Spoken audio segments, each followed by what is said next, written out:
As a social worker committed to social justice, I wanted to make a difference. Oops. And only recently, I figured out a way to figure out if I'm on the right track. My life experiences and ideas have led me to 4 simple rules. They are: leave it better than you found it, work with the willing, be accountable, and fail forward. Now, my road to get to these 4 simple rules has not been a straight one, and I'm going to tell you about that. So today, I work at a research center with the mission to optimize the well-being of at-risk children, youth, and families. So every day, I get to work with 50 diverse individuals who come to work towards solutions to solve child maltreatment, intergenerational poverty, mental illness, and so on and so forth. These are complex social issues. Issues are interwoven, and there are no magic bullets. So we don't work directly with children and families. Rather, we work with our partners to help them do what they do best, deliver services. So that means that we don't often get to see the results. So when a pregnant teenager got turned out of her home and was eating out of a dumpster and then got connected to services through a home visitor and delivered a healthy baby, we didn't get to see that.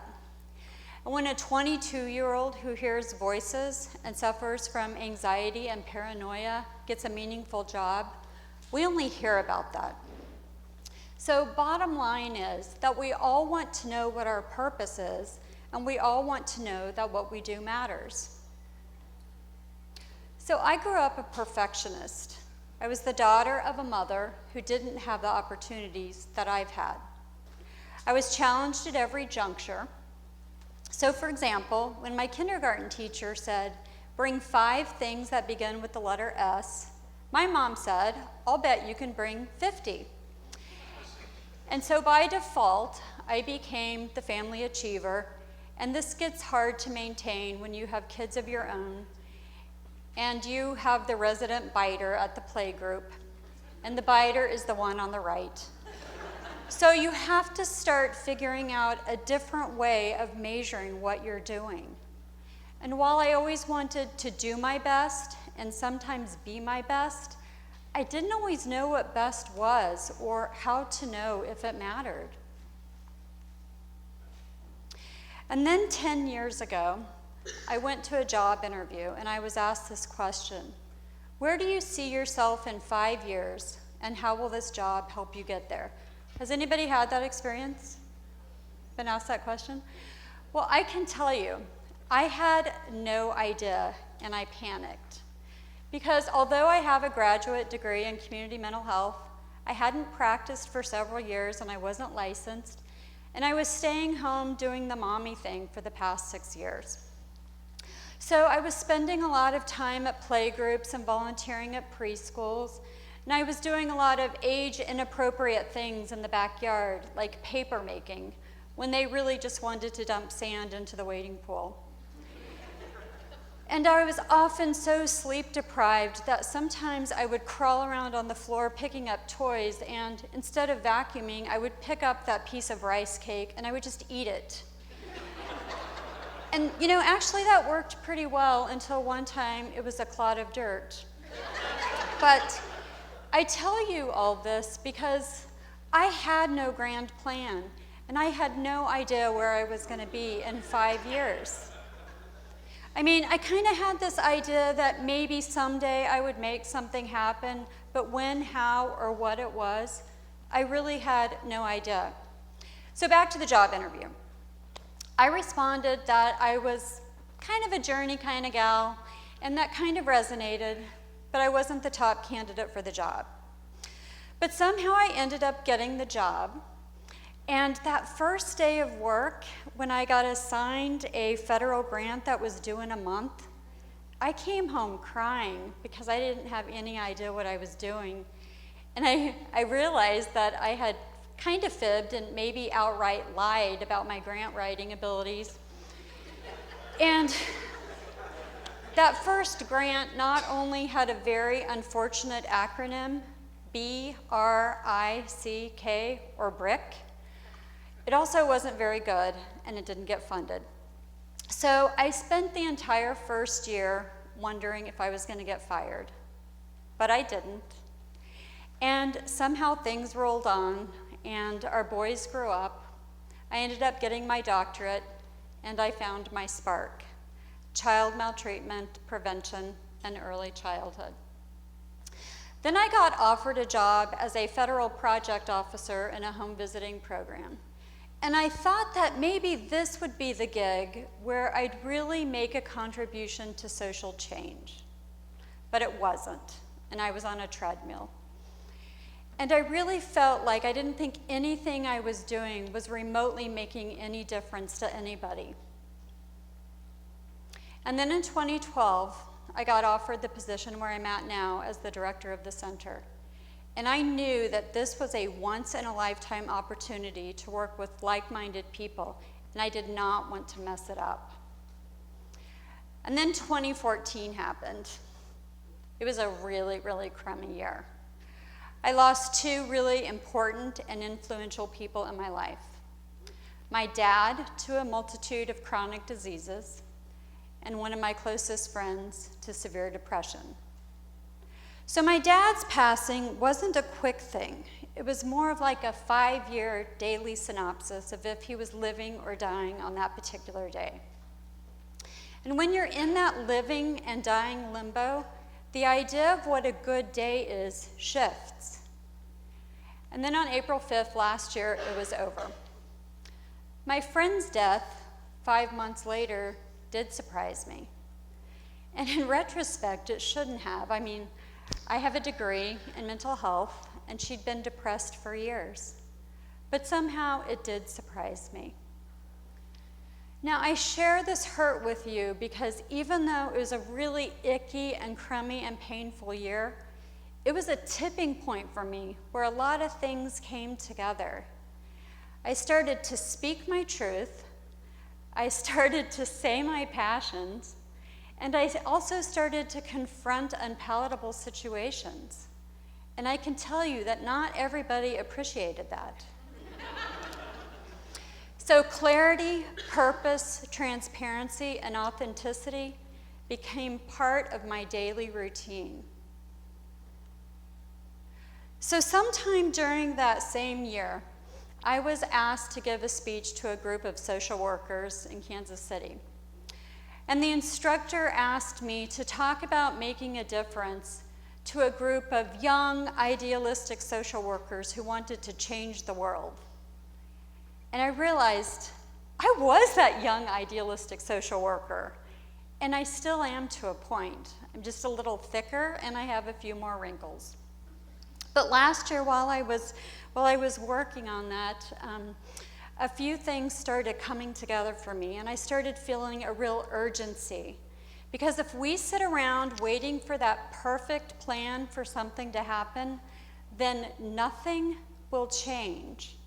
And meanwhile, I was losing people around me to the very things that I was trying to prevent. So as I was putting that speech together, a few things clicked for me that became my 4 simple rules of engagement. As a child, you get a ribbon or a trophy for participation. As an adult, you get a paycheck. But for a lot of us, that isn't enough, and we want something more. So it's with that spirit that I share my rules with you today and hope that maybe something clicks for you as a little bit of a measure of how you're doing in your own work. So the first rule is leave it better than you found it. So in my home growing up, the tone was, we are not gripers. If you don't like something, be part of the solution. And then years later, when I started backpacking, leave no trace camping really resonated with me. And this slight alteration in my thinking led me to go from wanting to get the best grade in a class of 300 to a gentler expectation of myself of, did I add any value? And did I leave it better? So this rule clicks for most people and offers people a space to not have everything figured out. And instead of focusing on the end goal, It helps us just look at, are we taking steps forward? The second rule is work with the willing. So in every endeavor, there are always those dream thieves who tell you why your idea won't work. It's been done before, it's going to cost too much, you don't have everything worked out, you're moving too fast, and on and on. So these roadblockers try and throw up all kinds of reasons as to why you shouldn't move forward. And I'm not telling you that you shouldn't work with people who disagree with you. What I am telling you is that you shouldn't let them stop the process.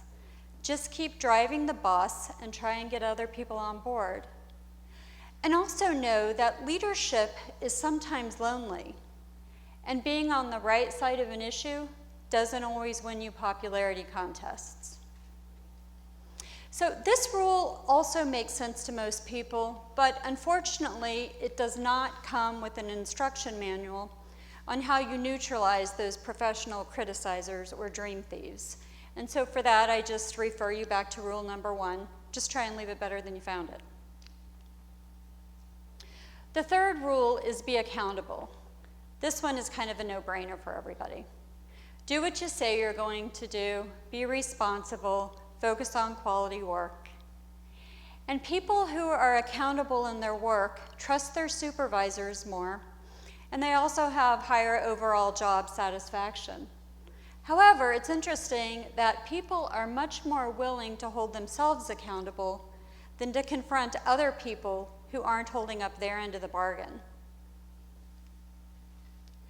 The final rule is fail forward, and I have a lot of things that led me to this one. So my dad thought of himself as an inventor, and my mom was his co-conspirator and helped him figure things out. She also had some ideas of her own and was very entrepreneurial. So what that meant was that they tried a lot of things and they took a lot of risks. And some things worked and some things didn't. But when things didn't work out, they'd stop and they'd learn the lesson and they'd say, that didn't work out so good. And then they'd move on and they didn't beat themselves up about it. And although they didn't realize it at the time, what they were modeling for me was failing forward. So we weren't a family of failures. Rather, we were a gritty family who wanted something better. And I have a few, I was going to not tell you this, but I think I probably should tell you at least one of my own epic fails. So several years ago, when I was a stay-at-home mom, another friend of mine, we got bored with just going to playgroup and stuff. So we started this basket-making business called Market Link.